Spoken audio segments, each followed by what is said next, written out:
a very good point. Once we start getting the orbital fat, you're exactly right.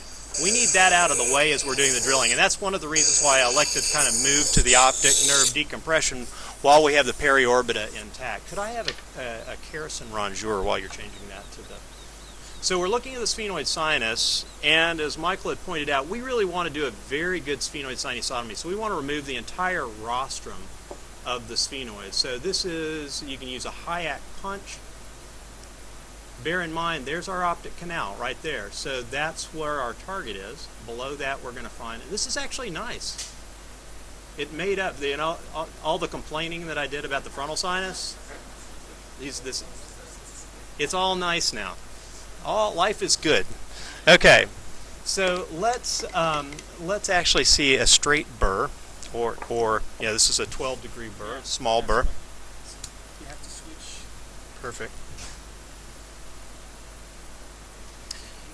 And here, what we really are wanting to do, and you want to use lots of irrigation during this. Remember, what we're trying to do is actually not cause any thermal injury to the nerve that's deep to that. So this is the area where we're going to find that optic strut. And I'm going to be a little aggressive here. We don't want to wander into the anterior cranial fossa. But this is that thick bone. We really want to eggshell. You can start to see I'm already through in one area.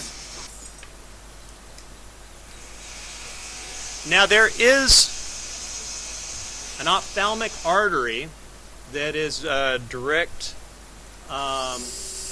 branch off of the carotid, the ICA, that you will need to be aware of. That typically runs lateral and inferior along the optic canal, but it is an area that can be a problem. So as you incise your periorbita of the optic nerve, the optic sheath, you're going to want to do that within kind of a superior medial compartment, or quadrant, I should say. You see that little thicker bar of bone right there? You can kind of appreciate it. It's almost gone now.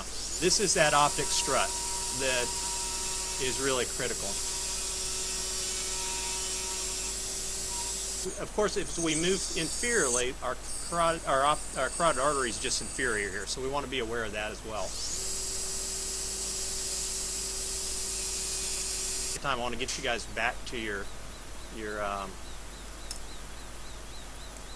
cadavers, but this is the bone that we really could not have removed without drilling. So now we're going to start opening this up. And do we have that sickle knife, or do we have anything sharper? I'd usually use either a number 12 barred Parker or some sort of a. You can see the. Now this I've not drilled on this portion of the canal. This is what we would have encountered within the sphenoid sinus. So you can see that this is actually about 4 millimeters we've gone back there. So it's not a huge area. It's a small area. But what we've done is we've actually decompressed the pressure at the optic strut. The next thing we would do is kind of open the sheath. And once again, where we want to open that sheath is right at the tendon of Zen. I have a sharp knife. And we would do this not with a sickle blade. We'd actually do this with a sharper knife. Should I bring that? Yeah, actually, if you could do that, that'd be great. Okay, we have, and we can incise this. And you notice I'm incising along the superior portion of the nerve. So there's the nerve right here.